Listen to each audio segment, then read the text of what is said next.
On this Sunday night, no apology from the Pope. Notizie che giungono dal Canada. The mounting pressure on the Catholic Church as Canada comes together to mourn. A survivor shares his harrowing experience inside the Kamloops Residential School. I could hear my friends and that crying, getting dragged downstairs. Plus, the lasting legacy of the Nova Scotia Home for Colored Children. And a burning cargo ship loaded with plastic sinks off Sri Lanka. The immeasurable cost to the ocean. Global National with Robin Gill. Reporting tonight, Farah Nasser. Good evening, and thank you for joining us. The Catholic Church has been facing mounting pressure to take responsibility for its role in Canada's residential school system. And today, Pope Francis broke his silence, saying he's pained by the discovery of unmarked graves at a former residential school in Kamloops, BC.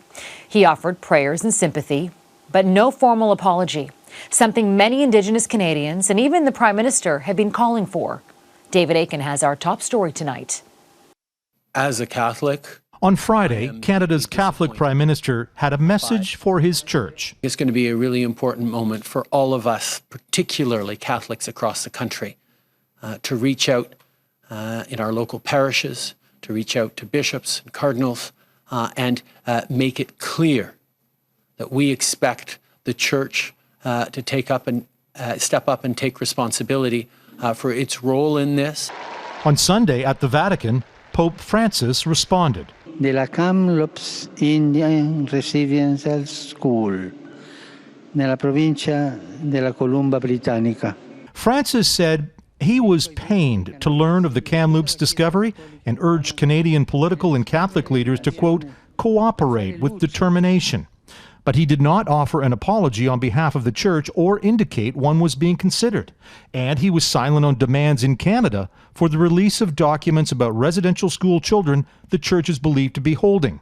Getting access to those documents was a key aim of the Truth and Reconciliation Commission. Is also a sad commentary on the lack of the commitment by the Catholic Church to allow us to investigate this further. Moreover, Roman Catholic entities have also paid only $3.7 million of the $25 million they were to pay as part of a settlement agreement. The peace of the Lord be with you. But in Toronto, Archbishop Thomas Cardinal Collins pushed back on Trudeau's comments and called them unhelpful. I think it'd be very good, instead of making these remarks, which are really quite unfair, I would say let Mr. Trudeau and his representatives work together with us. We're trying to do that.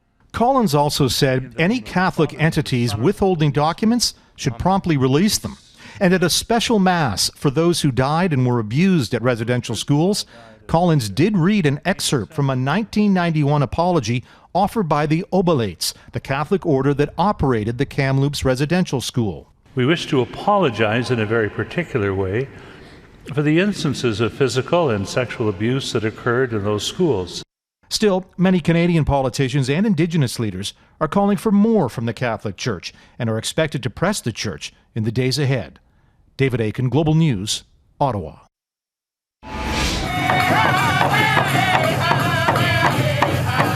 Hundreds of people marched through Toronto today to honor the 215 children found in unmarked graves in BC and to demand justice. For more reaction to the Pope's comments, we're joined by Paul Johnson. He's in Kamloops, BC for us tonight. Paul, has the Kamloops First Nation responded? Farah, we are not expecting a reaction to the Pope's comments this weekend. I talked to a spokesperson for the Kamloops First Nation, and they say they're expecting to put out their next news release early this coming week. So if there's going to be a reaction to those comments from the Vatican, we'll look for it then. We did talk to some Indigenous people in Kamloops today who told us, sure, if the Pope were to apologize about residential schools in Canada, that would be better than nothing. But their sense also seems to be an institution like the Catholic Church is a very remote thing. It's never been a positive force in their lives. So there's really nothing the Pope could say that could change that. What was meaningful to some we spoke with was what non-Indigenous British Columbians did this weekend. a 250 truck convoy that traveled across the interior of BC to Kamloops Sunday, and a motorcycle rally that came through here. Here were some of the voices from that. We stand in solidarity with the First Nations, and we hear them loud and clear.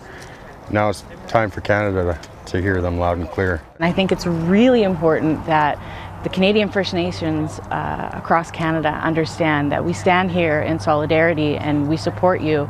And we're sorry it took so long, but we're here now, and we support the investigation of all of the residential schools nationwide. So looking forward, the Kamloops First Nation say they expect that they're going to be releasing some of the technical details about this discovery later this month. Farah? Paul Johnson in Kamloops, BC. Thank you, Paul. A former Kamloops residential school student is encouraging fellow survivors to seek professional help. Douglas Hyson-Eustache says counseling has helped him in the past, but the shocking discovery of children's remains left him grappling with so much trauma. He spoke to Global's Neetu Garcha, and a warning, the content of this story is disturbing. Here in downtown Kamloops, it's sadly not hard to find a residential school survivor living out much of their life on the city streets. Douglas Hyson-Eustache is one of them. His story is heartbreaking and hard to hear, but he wanted to try and share it, he says, to let out some of his pain and help people understand what his experience in the former Kamloops residential school did to him and how that recent discovery brought it all back. I didn't know there could be little kids that were buried there in it, and it broke down pretty bad. I was there from 71 to 75. I could hear my friends and that crying, getting dragged downstairs, whatever. Eustache's story is a tragic testament to the trauma tied to the country's colonial past. And the recent discovery here has reopened wounds so deep, he says he can't sleep at night. He told us he wanted to share his story, but it brought up so much pain, he was unable to continue his interview with us. I wanted to get out of there so bad, but I was raped and abused mentally, physically, sexually, and all that. I hear about all these kids that might be my family over there buried too. I can't do this. And this is a depiction of the devastation he deals with daily. But as I sat with him, and in the hours after this moment, he told us he's determined to continue trying to heal for the sake of future generations. Neetu Garcha, Global News, Kamloops, BC. Alberta's Premier Jason Kenney is under fire tonight from within his own party over recent comments about Canada's first Prime Minister and a photo showing Kenney having a meal and drinks with a small group of elected officials and staff. Now, he maintains the meeting respected COVID-19 rules and restrictions. But as Heather Yourex-West explains, his own cabinet ministers are demanding an apology. Alberta's Premier says he's done nothing wrong. We had a business dinner, which we moved outside, with 6 people that was fully rule compliant, Mr. Speaker. But the photo taken on June 1st has sparked outrage from members of Kenney's own cabinet. Any public criticism from a cabinet minister in the Canadian system is significant. It's not something that we see. Leela Ahir, Alberta's Minister of Culture, Multiculturalism and Status of Women, addressed the Premier's comments in a Facebook post from her personal account on Saturday. I am confused and, like you, extremely hurt, and I'm so sorry for any pain, anger or frustration this may have caused you. All of us make mistakes, but this one is a big one. Our leadership should sincerely apologize. Community and Social Services Minister Rajan Sawhney made similar comments in an interview in Punjabi with the Calgary radio station Red FM. This photo, my photo like this you will not see because I would never do this. The public health measures that are in place for our residents, we have to take very seriously. If a mistake is made, then one should apologize. Notably, they haven't called for a resignation like others have, calling for the Premier's resignation. Instead, they're simply calling for an apology. But I think an apology is a bit too little too late. Minister Ahir's post also addressed the Premier's comments this week about Canada's first Prime Minister and cancel culture, comments the Premier defended Sunday in an interview on The Roy Green Show. I don't think it's helpful to sort of drive out of our history so many of those who built the country. But in a Here's post, she disagreed, writing that cancel culture happens to First Nations when atrocities and those responsible are not acknowledged. Within Alberta's government, there appears to be a growing divide. Heather Yourex-West, Global News, Calgary. NHL athletes can breathe a little easier over Canada's strict pandemic travel rules. Ottawa has just approved travel exemptions for the league as a national interest as the Stanley Cup playoffs near their end. U.S. and Canadian teams can now travel into Canada without a quarantine, but they will be subject to regular COVID-19 testing and they must live inside a modified bubble. Now, across the country, the pandemic has forced retailers to pivot their businesses in order to survive, but one sector can't. The 33 duty-free shops along the U.S.-Canada border. As Michael Couture explains, they need travel to resume so they can get back to business. It's depressing to come into a dark building. It's a bit devastating. It's been nearly 15 months since any customer has set foot in Chris Foster's duty-free store. Like the 32 others along the Canada-U.S. land border, this one north of Niagara Falls has been family-run for decades. The longest closure up until now was 9/11, and that was a day and a half. So, as you can imagine, it pales in comparison. Now, duty-free can't pivot in the pandemic to online or curbside sales. When something leaves this store, it has to leave the country. It can't be sold locally or even given away. So these pallets of year-old chocolate bars? All of this will end up in our dumpster in the very near future. It represents around a quarter of what we would normally have on our shelves upstairs. This one's good till November, and then anywhere there's empty racks, those are products that have already expired that we already had to destroy. There's a lot of empty racks in Jeff Butler's duty-free store. Amazingly, he's managed to stay open thanks to this overnight service window that was installed 20 years ago but was barely used before last March. And then with the pandemic, all of a sudden, we realized that that was probably going to be the best way to ensure the safety of our customers and our staff. It's managed to keep some sales going, like for tobacco products, but they only get trucker traffic.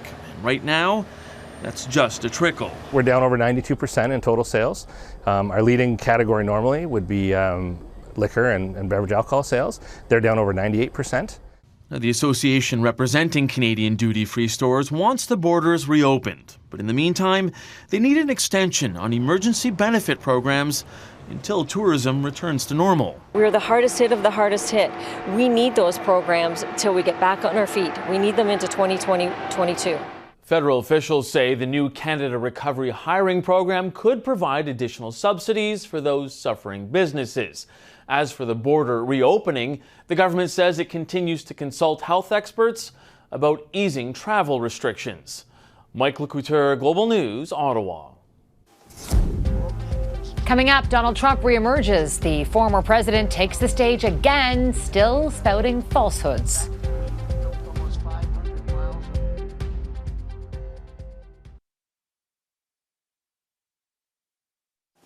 He's been banned from Facebook and Twitter, but former U.S. President Donald Trump returned to the spotlight on stage at a political rally last night. As Jennifer Johnson reports, he wasted no time claiming, yet again, the 2020 election was stolen from him, and he hinted at another run for the White House. Former U.S. President Donald Trump was back in his element on a political stage rallying his base. Joe Biden and the Socialist Democrats are the most radical left-wing administration in history. A poll taken 2 weeks ago shows nearly half of Republican voters would support Trump if he ran again in 2024, despite being the only president in U.S. history to be impeached twice. Trump is already hitting on familiar campaign themes. You look at our border is wide open. Illegal immigration is skyrocketing at a level that we've never seen before. And the former president supports new voting restriction laws recently passed in Florida, Georgia, and Texas that Democrats say will suppress the minority vote. We must eliminate the absurdity of mass mail-in voting, and people should vote in person on Election Day, not over weeks and months where all sorts of things can happen. Trump and his wife have repeatedly voted by mail, including in Florida's municipal elections 3 months ago. President Joe Biden was also rallying his base Saturday night, speaking to Wisconsin's Democratic Party convention. Nothing in this country is more sacred than the right to vote. You've done incredible work, but we can't let up now. Biden told his supporters he's focusing on his job now, building a stronger post-pandemic America, while the man he just beat hints at another run at the White House. Jennifer Johnson, Global News, Washington. Ahead, a disaster in Sri Lanka puts a spotlight on Earth's plastic pollution problem.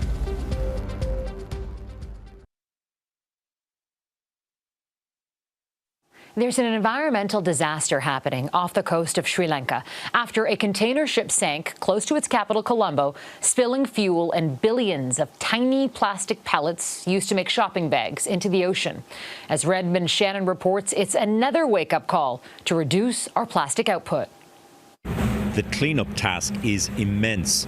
On top of the chemicals in the sunken MV Express Pearl are billions of these so-called nurdles, tiny plastic pellets used to make plastic bags, washing up on Sri Lankan beaches.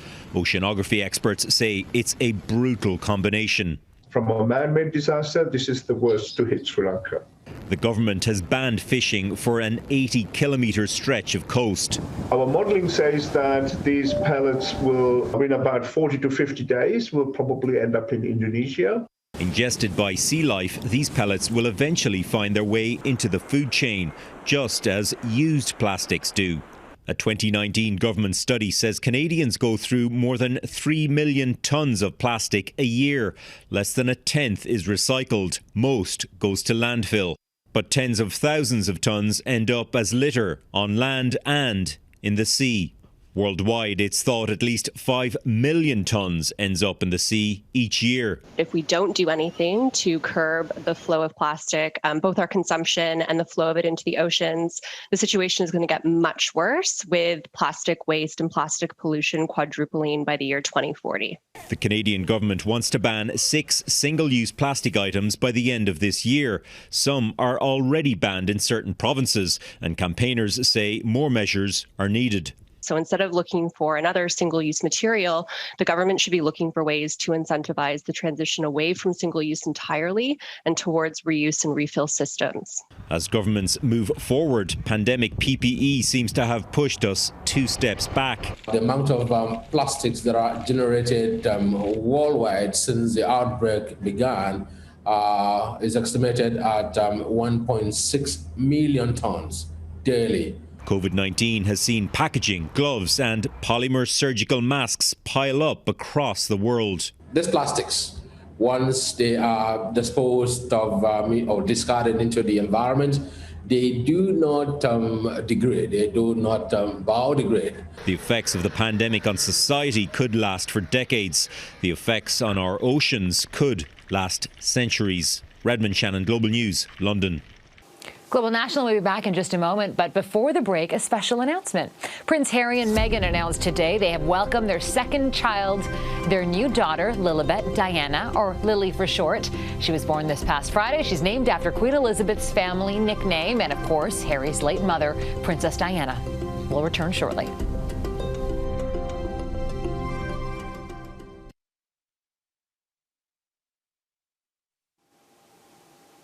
As the country has a difficult but much-needed conversation about the tragedy of the residential school system, Nova Scotia is commemorating a long-standing symbol of racial segregation in its own history.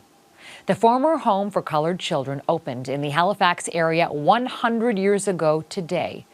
The facility provided care for thousands of orphaned and homeless African Nova Scotian youth who were not allowed into orphanages with white children. Global's Jesse Thomas looks at the site's legacy and its future. The pandemic has just reshaped the whole world, including our world. Committee members were planning an open house for the 100th anniversary of the Nova Scotia Home for Colored Children. Construction of a replica building is nearly complete, but provincial pandemic safety measures won't allow for an in-person gathering, so they're going virtual. It's important to the history of Nova Scotia. So we're really, really proud of what we've put together. The home first opened to support black children who were not allowed in white institutions. You picture 100 years ago, 3,000 people meeting, black people, meeting for one exciting thing. And, that was, back that time was big because black kids, colored kids, I'll go back that far, weren't allowed in any other orphanage, so built their own orphanage. But after it closed in the 1980s, stories from former residents began to emerge of physical, psychological, and sexual abuse, shedding light on the systemic racism and the racial segregation that existed at the time, prompting lawsuits, a settlement, and apologies. On behalf of my ministers, my caucus, our government, we are sorry. In 2019, a restorative inquiry into the abuse at the home helped validate the stories of the survivors. Spencer Colley says today feels like a new way forward. Things have happened. I mean, everything didn't run smooth in the later years, but I mean, we got to move on and try to make a difference. And I mean, it's not just here that it happened in all institutions of this type.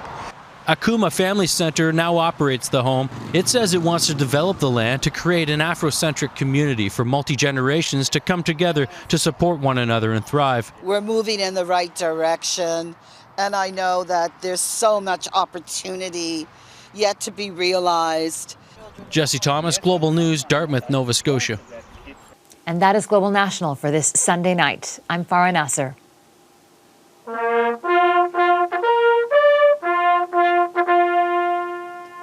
Tonight, we leave you with commemorations in France for the anniversary of D-Day, 77 years ago today, when Allied forces stormed the beaches of Normandy during the Second World War. Thousands of soldiers died, fighting for freedom, a sacrifice never forgotten. At the going down of the sun and in the morning, we will remember them.